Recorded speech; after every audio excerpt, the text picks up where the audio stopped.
नमस्कार, मैं जितेंद्र चतुर्वेदी। पहले तो आप सभी से आग्रह रहेगा कि अगर मतांतर से नहीं जुड़े हैं तो जुड़िए, वीडियो को लाइक कीजिए और साझा करना मत भूलिए। नरेंद्र मोदी शुरू दिन से, यानी जब वो गुजरात के मुख्यमंत्री बने उसके बाद से ही ये जो लुटियन टीला है उसकी आंखों में खटकने लगे। लेकिन अब खटकन बहुत बढ़ गई है और इसीलिए उनको चौतरफा घेरने की कवायद शुरू हो गई है।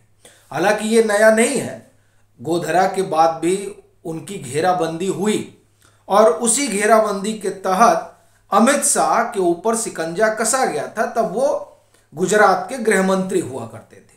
लेकिन उस शिकंजे का हासिल ये रहा कि 2014 में कांग्रेस जो है वो रसातल में चली गई और आप ये कहें कि हिंदुस्तान की राजनीति में नरेंद्र मोदी युग का प्रादुर्भाव हो गया।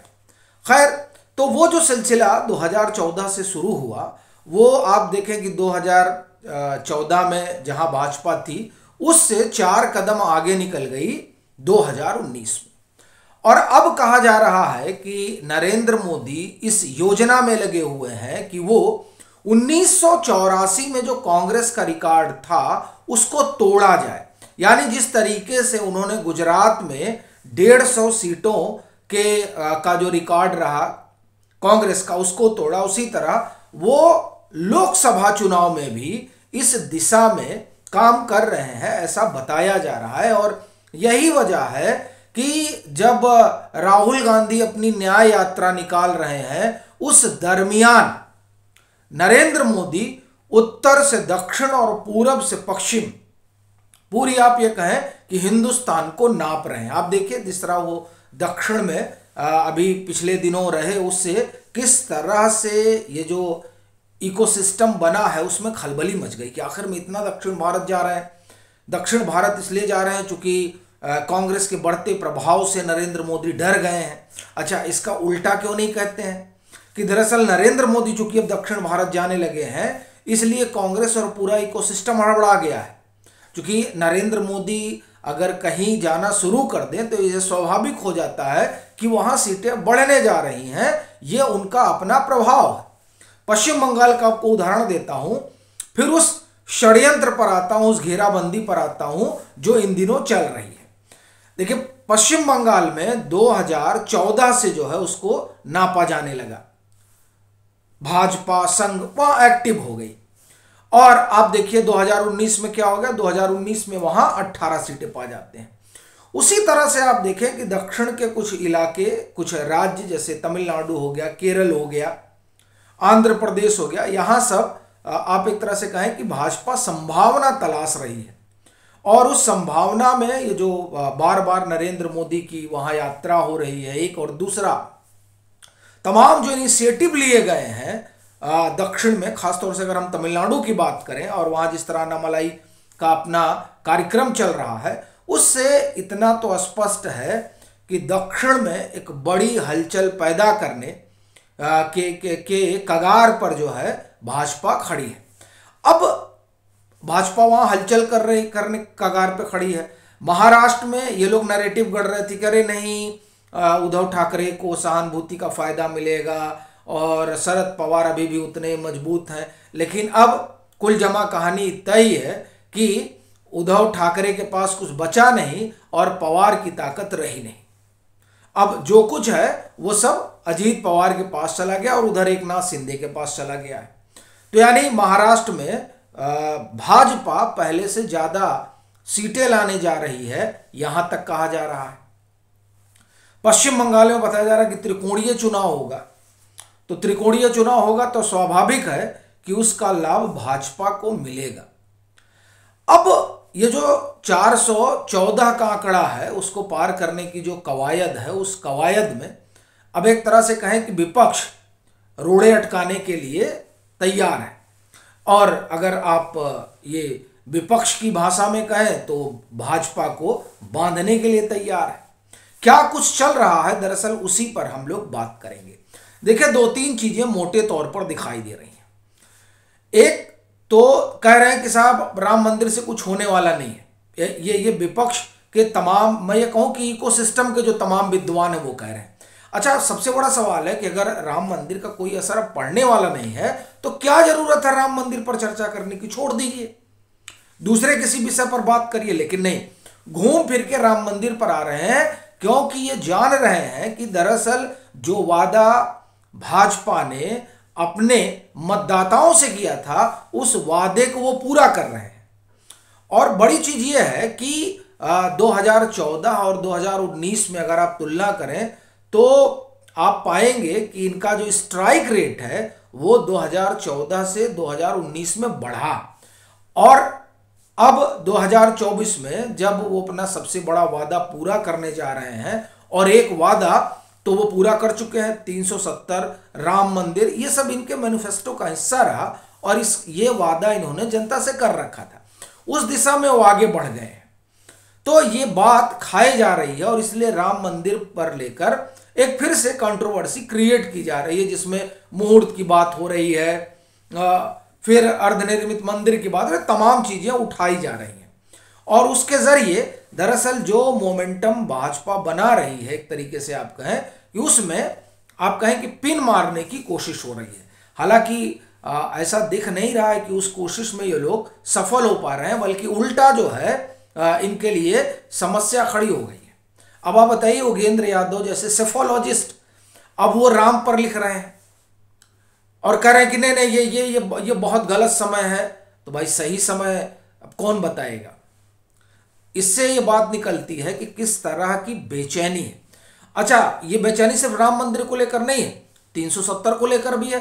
कपिल सिब्बल आप देखिए कि आजकल तो वो पत्रकार हो गए, साक्षात्कार ले रहे हैं, पिछले कुछ दिनों से एक एक करके लोगों को बुला रहे हैं और आप एक तरह से कहें कि अपना नरेटिव चला रहे हैं। उसी दिशा में फारूक अब्दुल्ला को बुलाया इन्होंने, और वायर तो आप एक तरह से समझिए कि मशीनरी है इन तरह की चीजों की।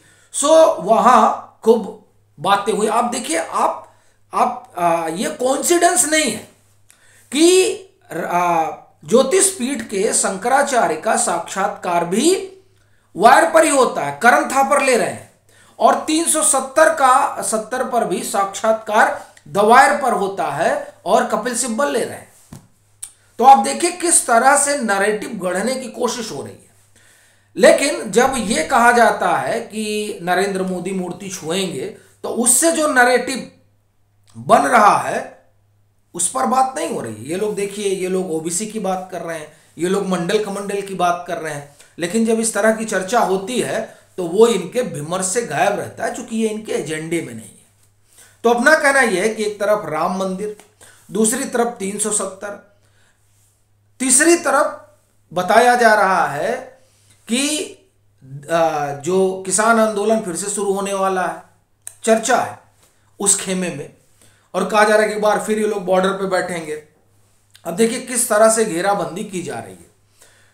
ईवीएम को लेकर आपने गौर नहीं किया होगा तो बताऊं कि बाकायदे सब सुप्रीम कोर्ट पहुंच गए और वो सीजीआई से मिलना चाहते थे। खैर सीजीआई से संभवतः मुलाकात नहीं हो पाई इन लोगों की। तो ईवीएम को भी जो है पूरी तरह से आप देखें कि हवा दी जा रही है। और सबसे बड़ी चीज ये है कि एक पीआईएल पड़ी थी 2002 से लेकर 2007 तक, जो गुजरात में 17 इनकाउंटर हुए, उसको लेकर पीआईएल डालने वालों में वरिष्ठ पत्रकार रहे, अब तो नहीं, बिजी वर्गीज और जावेद अख्तर और शबनम हाशमी, ये 3 लोग थे। ये जो शबनम हाशमी है, ये देखिए इनका बड़ा आप ये कहें कि ये उस इकोसिस्टम के बाहरी लोग हैं जिस इकोसिस्टम में तिस्ता तलवार भी आती है। तो इन लोगों ने वो पीआईएल डाली और उस पीआईएल पर जो है एक कमेटी बनाई गई, और वो कमेटी बनी कि ये जो स्पेशल टास्क फोर्स ने इन्वेस्टिगेशन किया है, उस इन्वेस्टिगेशन को थोड़ा आप जो है मॉनिटर करिए, उसके इन्वेस्टिगेशन को, और बताइए कि क्या कुछ निकल कर आया है। उस इन्वेस्टिगेशन को मॉनिटर करने के लिए जो रिटायर्ड न्यायमूर्ति हैं उनकी अगुवाई में जो है आप कहें कि उनकी मॉनिटरिंग में कमेटी बनी थी। उस कमेटी ने पाया कि 17 में से 3 ऐसे मामले हैं जिसमें आप ये कहें कि जिसमें गड़बड़ी पाई गई, जो 3 इनकाउंटर हुए हैं। अब आप बड़ी चीज देखिए कि ये जो पीआईएल पड़ी वो किस लिए पड़ी थी। तो वो पीआईएल दरअसल इसलिए पड़ी थी ताकि नरेंद्र मोदी को घेरा जा सके, अमित शाह को घेरा जा सके और बताया जा सके देखिए गुजरात का ये इनकाउंटर मॉडल है। लेकिन उसमें जो इन लोगों को लग रहा था कि हम पा जाएंगे, उसमें सोहराबुद्दीन वाला मामला पा जाएंगे, फिर इनको लगा था कि उसी में हम लोग पा जाएंगे इसरत जहां वाला, ये तो मिला ही नहीं और ये लोग तो कह रहे थे तो फेक इनकाउंटर है। लेकिन आप देखिए कि सुप्रीम कोर्ट की निगरानी में सारी चीजें होती हैं और उसके बाद में भी जो इनका ये पक्ष का जो अभियान ये चलाते रहे बहुत दिनों से, आप जानते हैं इसरत जहां और सोहराबुद्दीन को लेकर, इनके इनकाउंटर को लेकर किस तरह से नैरेटिव गढ़ते रहे। क्योंकि इन लोगों की तो पूरी कोशिश यही थी ना कि किसी तरीके से घेरा जाए, लेकिन ये बात बन नहीं पाई। और यहां भी देखिए कि 17 में से 3 ही आ रहा है। और इस पर देखिए, इस पर सॉलिसिटर जनरल कहते हैं कि देखिए ये तो मिलॉर्ड जो है वो टारगेट करने वाला मसला है, कि टारगेट किया जा रहा है और इससे ज्यादा कुछ भी नहीं। देखिए today solicitor general Tushar Mehta that the petitioner were targeting a particular state for alleged encounters in a particular span of time. He submitted that public interest cannot be selective and petitioner must explain the same. यानी यहां भी एक कोशिश हुई और आपको जानकर आश्चर्य नहीं होगा कि इसमें भी प्रशांत भूषण है। तो ये तमाम कोशिशें चल रही हैं, लेकिन आप देखिए इन तमाम कोशिशों के बाद भी इनका जो अभियान है वो औंधे मुंह गिर पड़ता है। अब आप देखिए सुप्रीम कोर्ट गए थे ना साहब, जिनकी तलाश में गए थे कि वो नाम आ जाएगा, वो नाम तो नहीं आया। और फिर राम और 370 में लगे हैं कि किसी तरह से घेरा जाए, वहां भी बात नहीं बन रही है। तमाम मोमेंटम क्रिएट करने के लोग कोशिश कर रहे हैं विभिन्न जरियों से, लेकिन कुछ हो नहीं पा रहा है। अब ये देखने वाली बात रहेगी कि आने वाले दिनों में क्या कुछ होता है इस संदर्भ में। बाकी आपकी अपनी क्या राय है जरूर साझा करें। मतांतर से नहीं जुड़े हैं तो जुड़े, वीडियो को लाइक करें और खूब शेयर करें।